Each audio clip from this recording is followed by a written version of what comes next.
Long gone are the days of waiting to be seen in a doctor's office only to have that awkward conversation with your healthcare provider. Wisp gives you access to sexual and reproductive healthcare from the comfort of your home. Get treatment for BV, yeast infections, UTIs, and much more delivered directly to your home or ready for pickup at your local pharmacy in less than 3 hours. The best part? Wisp is discreet, convenient, and you don't need medical insurance to receive care or prescription medication. Visit us today at hellowisp.com.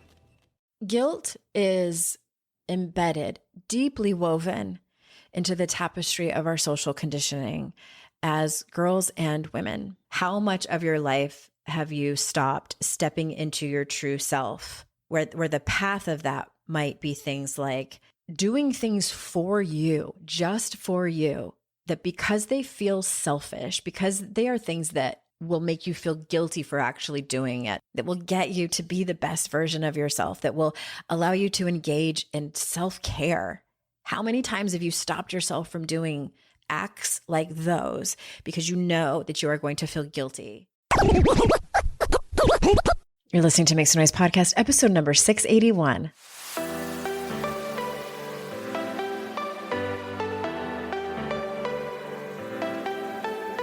Welcome to Make Some Noise Podcast, your guide for strategies, tools, and insight to empower yourself. I'm your host, Andrea Owen, global speaker, entrepreneur, life coach since 2007, and author of 3 books that have been translated into 18 languages and are available in 22 countries. Each week, I'll bring you a guest or a lesson that will help you maximize unshakable confidence, master resilience, and make some noise in your life. You ready? Let's go. Hey everyone, welcome to another episode of the podcast. I am so glad that you're here.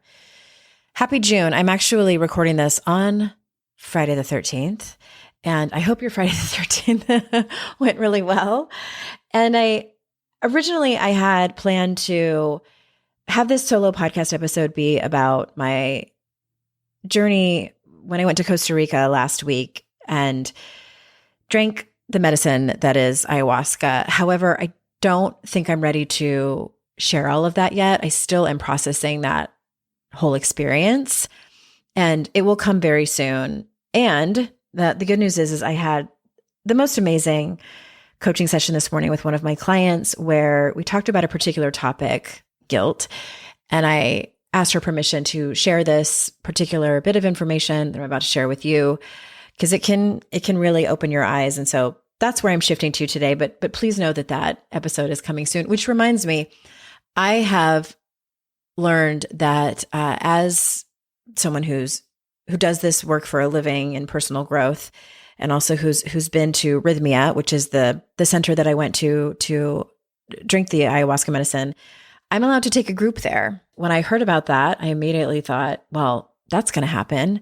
It's not going to be super soon. It's not going to be this summer or even this fall, but I feel in my bones that it will be within the next 12 months or so. So if you are interested in joining me for a trip to Costa Rica, for a week-long trip to Costa Rica to Rhythmia Life Advancement Center, if you're interested, I would love to gather up a list of people. This will not obligate you to join us, but I don't have a page set up or anything. So you have 2 options to let me know and put your name on a list of interest. So you can DM me on Instagram. I'm at Hey Andrea Owen over there. Tell me you're interested in learning more information when I release that registration. Or if you don't have Instagram, you can email us, support@andreaowen.com, and just put these 3 letters in the subject line, because ayahuasca is a bitch to spell. Put AYA, or if you want to spell out ayahuasca, AYA interested. You don't have to put anything in the body of the email or anything like that. Just AYA interested. That way we have your email. And when the time comes and I have more information, I can reach out, ask if you're interested. And then from there, we can have a phone conversation to see if it's for you. It has changed my life. It has completely changed my life. It is by no means what I would consider a quote unquote psychedelic. It is medicine for your soul. And you absolutely have to feel called to do this, not just from a place of curiosity or, wanting to trip out and have that kind of thing for like a fun experience, it is absolutely life-changing and calls your soul home. I want to talk about guilt today. I have a one-on-one program called Devotion. It's a new program that I'm taking clients through in our intake session. And by the way, if you're interested in that particular program, head on over to AndreaOwen.com/you, YOU, for more information and to possibly talk to me about it. But I was having the intake session with a client today. And as always, there's an intake packet that they fill out. And in our intake session, I go through that thoroughly, ask them additional questions so I can gather the most information that will be important and pertinent for our work together. And one of the questions that I ask for this particular program is, what does radical self-acceptance look like for you? Are there parts of yourself that you find difficult to accept? And this particular client, and she gave me permission to share this information, she basically answered it by saying that radical self-acceptance for her part of it would be about removing guilt when she makes decisions based on what she wants. So I'm going to emphasize that. She said, removing guilt when I make decisions based on what I want. When I was reading it before our session, I highlighted that line. That's what I do when I want to get more information. And I circled that word, those two words, removing guilt. And part of it was because this very, very common when I first start talking to clients and we are figuring out what their primary focus is, what their goals are for our work together. And they sometimes look at it dichotomously. There's a binary. So it's like either I continue to have this thing in my life, whether it's a feeling or a behavior or an experience, or I don't at all, or I completely remove it. And a lot of times that's what they're asking for. Like, I want to completely eradicate my negative self-talk. I want to completely get rid of these disempowering core beliefs I have about myself. I want to not feel guilty at all when I make decisions that are just for me, that are different from how I've been behaving my whole life. And so what I do is gently point out that you can have any goals you want. I'm never going to tell you what your goals are, but I am going to give you some caveats. And just so we can set you up for success. And I just talk about, that it's not black or white, that it's very nonlinear, it's messy. And let's dig into that. What about this particular experience, this behavior, this thought process is so difficult for you that you want to completely remove it? That's usually where we start. So I just come at it from a place of curiosity. But in this particular instance, the conversation around guilt and wanting to remove it, guilt is embedded, deeply woven into the tapestry of our social conditioning as girls and women. I'm going to say that again. Guilt is part of our social conditioning as we grow up as little girls and then become women. And so what I'm going to do in this podcast episode is I'm going to break down what science tells us about the experience of guilt, how it's different from other emotions and experiences that are similar to it, but different, what guilt really is, and then how you can work to do your best to move away from it and just have a lot of self-awareness around it. All right. So guilt is part of our social conditioning. It is so that we as women, because we are conditioned to take care of everyone else's needs before our own, that it is our job. Not only is it our job, but we are valued more. We are appreciated more when we self-sacrifice, when we are selfless, when we make it our priority to put everyone's needs before our own, even if it is at the discomfort or inconvenience of our own life and our own wants and needs. When a woman puts herself first, rarely, if ever, is she encouraged to do that in the first place or applauded or revered for that. She is usually called selfish, especially when it comes to things like motherhood. It's very much, our culture very much makes it so that putting ourselves first is the worst option that we could choose. And so no wonder we grow up really struggling with things like self-acceptance, with things like remembering our own voice and speaking up for ourselves, and we struggle with perfectionism and boundaries and people pleasing. It's no wonder we have been born and bred to have this struggle as really part of our DNA. So I think really the first thing I would love for you to think about is where has that taken shape in your life? If it's helpful for you to connect the dots, did you grow up in maybe a religious household or with a mother who was a little bit of a martyr, where that was modeled for you, where you knew at a young age that this was part of the role that you needed to play? That might be helpful for you to think about. And so I'm going to move over into talking about the differences between guilt, shame, humiliation, and embarrassment. And this comes from my training and certification in the Daring Way, which is the methodology based on the research of Dr. Brené Brown. And I've been certified for and have facilitated for the last 11 years.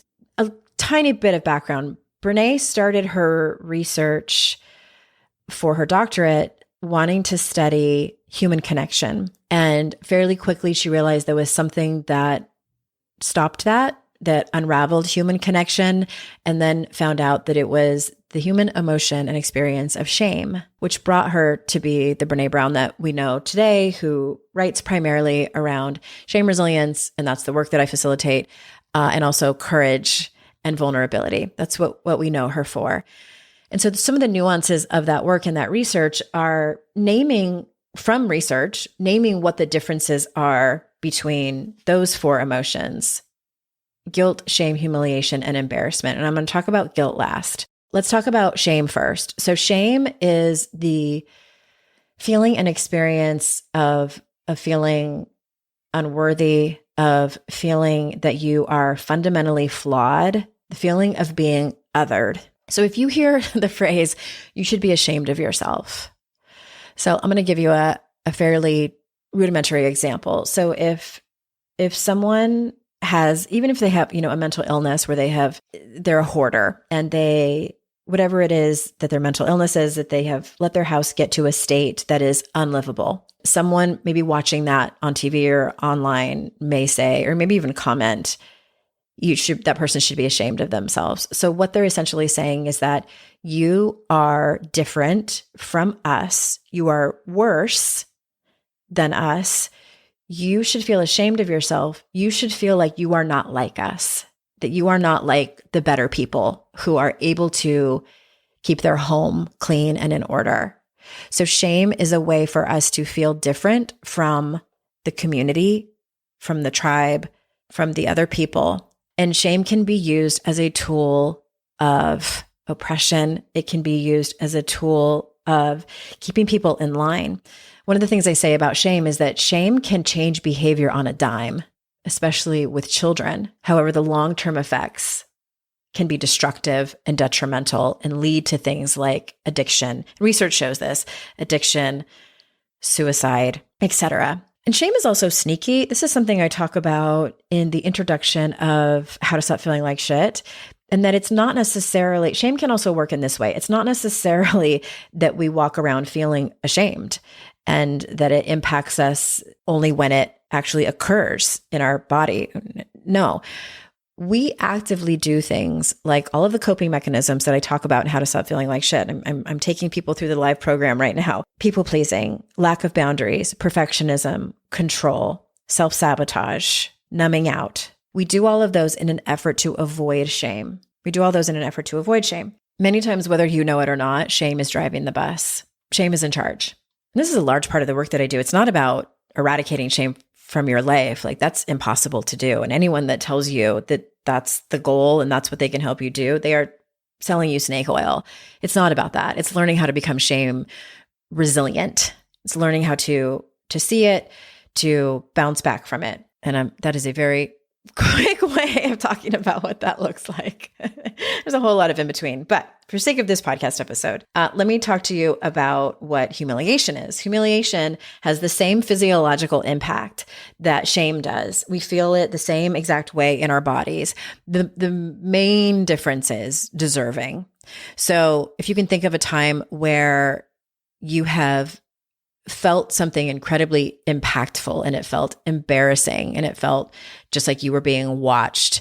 The best example I can give is when in my first marriage, when I found out that my husband had been having an affair for 7 months and then got his girlfriend pregnant when we were discussing conceiving our first child, I felt an enormous amount of humiliation. And so the difference with that is deserving.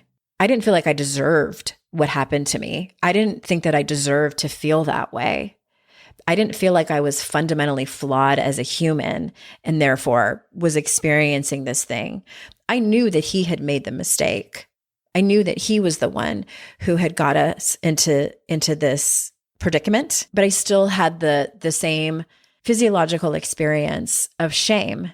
And also, a side note, as I'm talking about all four of these, shame, humiliation, embarrassment, and guilt, these aren't like four separate lanes on a freeway where you only stay in one lane the whole time you're having the experience. You can weave in and out of the lanes. So there was probably moments where I did feel more shame than humiliation, or even some embarrassment. So which brings me to embarrassment. Embarrassment is universal. It's an experience where, maybe you get toilet paper stuck on the bottom of your shoe when you're at the Applebee's and somebody tells you about it. And for a moment, it's embarrassing, but then you can laugh about it later.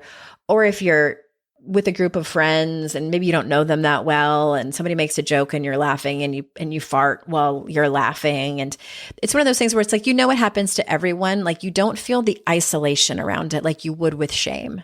You don't feel like the narrow focus of, I'm the only one who's ever experienced this and felt this way. Embarrassment is more like, yeah, you feel that tinge of being othered and the spotlight is on you, but you also know that it happens to everyone and you know that it's temporary and will pass. At least there's a part of you that knows that it's temporary and will pass. So that is a basic definition of embarrassment. We need to take a quick ad break. And when we get back, I'm going to talk to you about guilt. We'll be right back. This episode is brought to you by Progressive Insurance. You chose to hit play on this podcast today. Smart choice. Make another smart choice with Auto Quote Explorer to compare rates from multiple car insurance companies all at once. Try it at progressive.com. Progressive Casualty Insurance Company and Affiliates. Not available in all states or situations. Prices vary based on how you buy. Did you know that when your metabolism is working properly, you'll feel the benefits in every part of your life?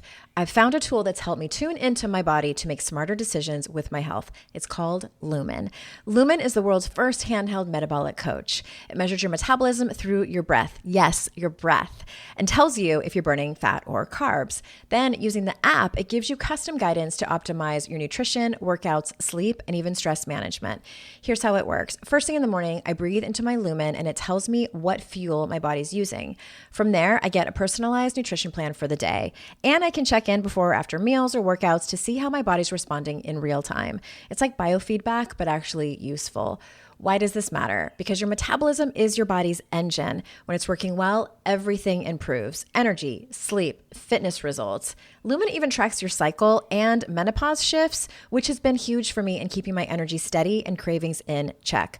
I love having a tool that's based on my body, not just generic advice. The warmer months are coming. Spring back into your health and fitness. Go to lumen.me/noise to get 10% off your Lumen. That's lumen.me/noise for 10% off your purchase. Thank you, Lumen, for sponsoring this episode. Switch to Verizon Business and get more from your internet without paying more for your internet. Get LTE Business Internet starting at $39 a month when paired with select business mobile plans. That's unlimited data, and with it, unlimited possibilities. Start saving today with Verizon Business, ranked #1 in small business internet customer satisfaction by J.D. Power. Starting price for 25 megabits per second LTE internet plan with smartphone plan savings, plus taxes, fees, and economic adjustment charge. Terms apply. For J.D. Power 2024 award information, visit jdpower.com/awards. All right, let's move on to guilt. Guilt is similar to shame, except when we feel guilt, we understand that the focus is on the behavior that happened and not the person, not us. So for example, if you and I decide to work together and you are my client and it's our very first meeting and I had a time zone mix up and I thought I didn't show up to our very first session. We barely know each other. And then I figure out that, oh my God, I made a mistake. I screwed up. And this person's been waiting for me on Zoom. Here's the difference between guilt and shame. So shame, if I dropped into shame, my self-talk would sound like, I'm such an asshole. How could I be so stupid? I should know better by now. I am 50 years old. I've been doing this for almost 20 years. How could I have made such a ridiculous rookie mistake? I am focusing on me as a human, that I am flawed as a human to have made that mistake. Guilt would sound like, well, that was a terrible mistake. I need to apologize to her and then also talk to my team about figuring out a better way to make sure this doesn't happen again in regard to the time zones. And I would feel bad for inconveniencing her, and I would apologize for my behavior, assure that person that this will not happen again. So my point is that the focus is on the behavior and not on me as a human being, not on me as a coach and guide and facilitator. There's a very, very big difference there. The reason that I spent so much time talking to you about these differences is because of this. And I want to really nail this home about guilt. Guilt is the focus on behavior and that we have made a mistake. Something that we did caused some kind of problem. Something that we did caused a problem. However, more often than not, we feel guilty when we have not made any mistakes. We feel guilty for putting ourselves first. We look at that as the mistake because we're so used to, we have accepted and understood that it is our primary focus, our primary job to put everyone else first, no matter the discomfort and inconvenience of our own life. And that when we don't do that, that is a misstep, that we have made a mistake. And the consequence of that is to feel guilty about it. So my invitation to you is to spend some time thinking about guilt, looking at it from that definition that I have given you. Guilt is when you have made a mistake, you need to make amends and clean up a mess that you have made, and perhaps need to work on or think about changing your behavior. Like the example that I gave to you. Maybe I need to look at my scheduling thing and it's not working out. Maybe I need to get a better handle on time zone, things like that. I'll give you a more potent example. Say, for instance, you heard a friend of yours gave you, they confided in you about something. You, in a moment of weakness, had another friend and you wanted to connect with this friend, and you figure like, oh, what better way to do that than spill the tea about this secret that I know about the other friend? And so you more or less gossip about this information that you know, and it gets back to the original friend that gave you that information. And she asks you about it. I heard that you told Shannon about what happened to me. It could go either way. You could feel ashamed about it, but like, let's say that you feel guilty in that moment. Like you made a decision, you engaged in a behavior that was essentially out of alignment with your values. You weren't showing up as the kind of person that you wanted to be. You weren't showing up as the kind of friend that you need to be. So guilt would tell you that you made a mistake and that you need to make amends. You need to apologize to your friend, perhaps need to change the behavior and not do that again. That is guilt. That is something that is worthy of feeling guilty about. You have distinctly made a mistake. Okay, we need to take one more ad break. When we get back, I'm going to bring it all home and give you an invitation in terms of working on this for yourself. We'll be right back. Whatever the occasion, effortless elegance is right this way.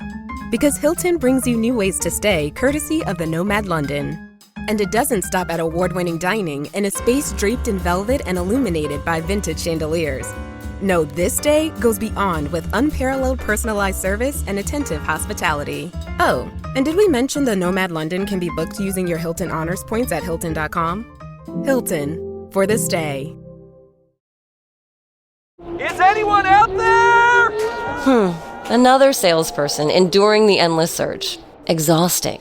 If you want to get right to the right conversations, you need LinkedIn Sales Navigator. Whether you're looking for new leads or strengthening existing relationships at your top accounts, get right to the right conversations with LinkedIn Sales Navigator. Try LinkedIn Sales Navigator now with a free 60-day trial at linkedin.com/trial. That's linkedin.com/trial. Terms and conditions apply! After Zoomies at the dog park, it's time for Drive Up at Target. In goes a big bag of kibble and one squeaky chicken toy for the good boy. Drive Up that's ready when you are, only in the Target app. Just tap Target.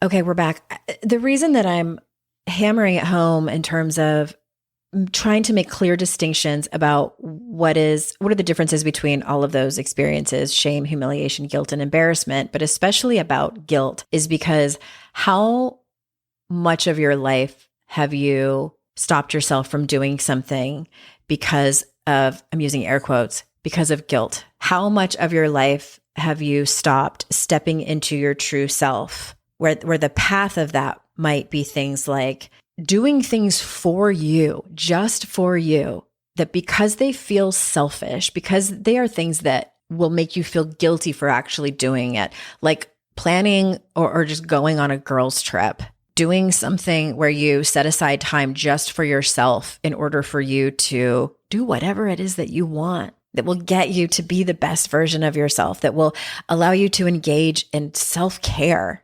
How many times have you stopped yourself from doing acts like those because you know that you are going to feel guilty? And trust me when I tell you, I understand, like, nobody wants to feel guilty. It is the absolute worst.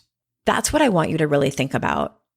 How many times in your life, either this week or throughout history, have you said no to things that your intuition, that your soul is calling you to, because you are worried that it's going to inconvenience people, because you know ultimately it's going to make you feel guilty? So that's the first question I want to pose to you. And then the second question, and this is something that I would love for you to walk away with, in addition to all this information, is to ask yourself, when you start to feel guilty about doing something for you, and even if it legitimately will put other people out, whether it's because they're not used to you saying yes to yourself and saying no to them, or whether it's some other way of getting there, but even if it's like where you have to choose yourself before someone else, ask yourself, is this something that truly constitutes me feeling guilty about it? Is this something where I am legitimately making a mistake that I would need to make amends for? Or is this just a change in my behavior? Or is this just my conditioning? Or is this just something that I've been raised to believe is true? In my third book, Make Some Noise, I open the book by talking about and asking the reader one specific question. And that question is, when you come up on things where you hesitate to either make a decision or speak up or choose yourself, essentially, and you're hesitating, my invitation is for you to ask yourself, is this my conditioning versus what is my truth? What is my conditioning versus what is my truth? What are the ways that I've been brought up to believe? Because at the end of the day, it's all made up. What are the ways I've been brought up to believe are true? What are the things that I've been raised to believe are true? And are they really true? Am I more valuable as a human being if I put everyone else before me? If I choose to disappoint myself before I disappoint others? Is that really the best way to live my life? Or what is your truth? What is your truth telling you? That's my invitation to you. What is your truth versus what is your conditioning?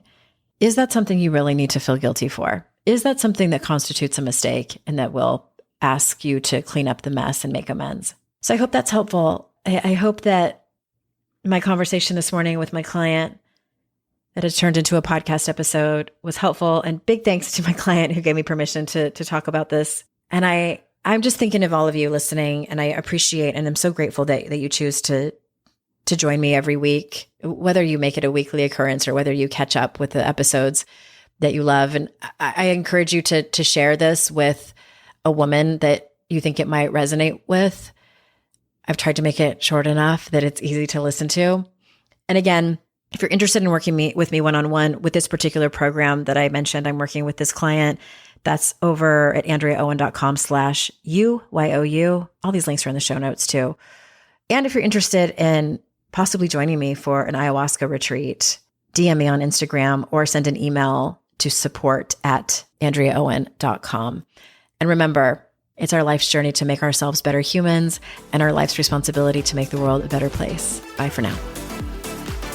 Hey everyone, thanks again for listening. I would be so incredibly grateful if you haven't done so already, if you could leave a review of this podcast on Apple Podcasts. Super easy if you already listen to your shows over there. But if you don't, or maybe you have the app on your phone, but you listen to the show on a different app, if you could leave a review for this show, it matters so much. I wish I could express how much it matters. I also wish that it didn't matter so much, but alas, it does. So if you haven't already, please go review and rate the show. It would mean so much to me. And thank you so much. I hope you have an amazing day.